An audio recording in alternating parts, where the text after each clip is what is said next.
Hey guys, on the road again. So, you probably remember me telling you guys that I was a liberal type of Muslim. Black Muslims are often a little bit different from the traditional Sunni and Shia. Yet, I think sometimes people have this subconscious need to treat me differently as a guy with an Arabic name. I don't really feel like it's likely that I'm going to keep the job that I have for that reason. I don't feel like my clients are likely to share enough of their narrative with me, not a lot of them. It's just something about having an Arabic name, being black as well, and having a psychology background.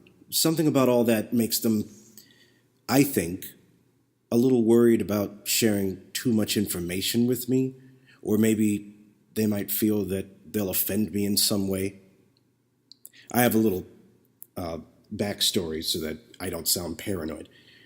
I had a client recently make some rather interesting comments about how the people in her building, who are predominantly African American, aren't particularly trustworthy, and she didn't say it in so many words, but she did say that she'd rather work and live with her Polish American fellows.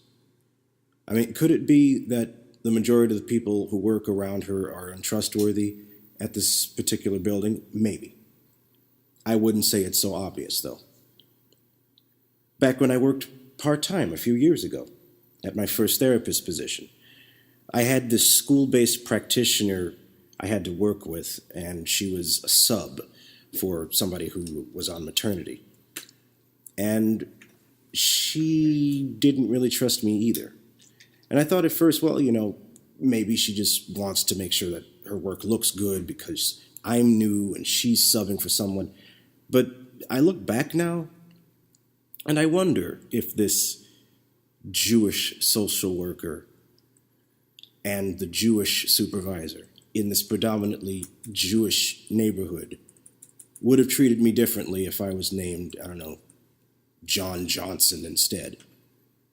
I could think of a couple CEOs out there and people on Wall Street who actually deserve to be treated the way that I was, because these people did not seem to care about advertising my therapeutic groups properly or keeping promises about how long the services would be given. And when the programs inevitably didn't work well, I was cast aside as not a good fit, and they absorbed the position into another part of the agency. I've been the common denominator about this kind of stuff, so I blamed myself, thinking I was somehow a person who didn't deserve a lot of respect. But that moment when I saw my background check changed a lot. It let me know that there are going to be people who can absolutely wreck your life just because of your name. That it's actually a true thing. My therapist actually is also Jewish. I don't know how I attract these people, but the last time that I saw her, she sat back and wondered, do you think that there should be this line? And by line, she meant, do you think that there should be this hard line where you're trusted up to a certain point, and then you cross that line and automatically you're an unacceptable person who has no value? And I guess I do see things that way because I've been accustomed to that. I mean, for whatever reason, I'm seen as either a threat or an outlier or somebody who's not really worth a lot. Like, as a musician, I barely make what I need to do. As an actor, I never got a commercial acting gig. When I did get stage work, it felt like affirmative acting casting. I felt like black guy number 3 instead of a character. And you can tell when that's the case because everyone else in a production is called back to the next one in the repertoire cast, and not you or the other people of color. I don't know.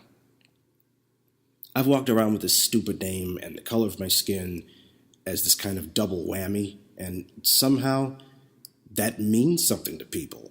My degree, my merit, how eloquent I can be when I want to be, my math skills, all the things that I think are relevant, they're not to them. What matters is how much they can project their emotional comfort or lack thereof onto the person coming in for this job.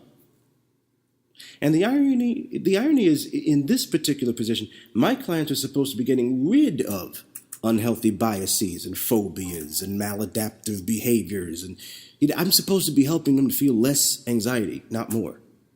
You think you just walk into a room, be a good example, and they'll say, hey, my thoughts about African American guys and black guys, maybe they need to change. This guy's all right.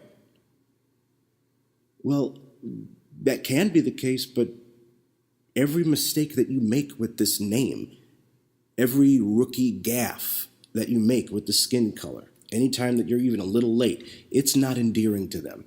The Polish lady isn't going to see me as the goofy little newbie who's learning the role.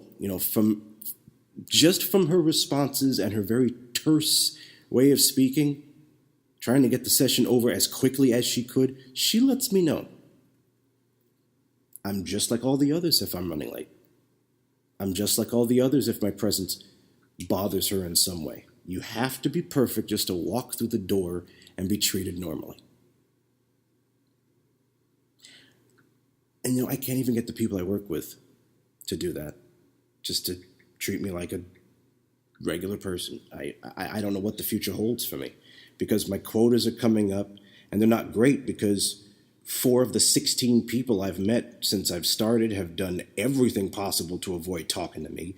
One other person made excuses about not wanting to have any services the moment I walked through the door. Yet another one keeps finding a way to push my session to the following week. I don't know what that was about. She came around after a while, but that just ate into my hours. And then another one was almost out of town for like half of the months of November and December. My director does not care about this. And after 7 years of trying, I just don't feel terribly interested in proving these people wrong anymore. I don't feel like investing my emotions into some business again that it seems to want no business hanging around me. Yeah, I don't know what this video is about, honestly. This is really meant to be a check-in. This is what it's on my mind.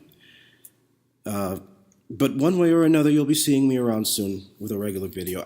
I'm sorry for not putting up a second part of the Black Muslim trilogy. I haven't forgotten about it. It's just really hard to research the 1940s to 1960s era without a lot of Malcolm X references. Malcolm X is important, but there's a lot more to uncover.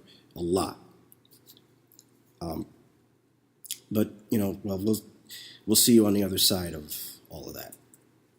Thanks for listening. Take care.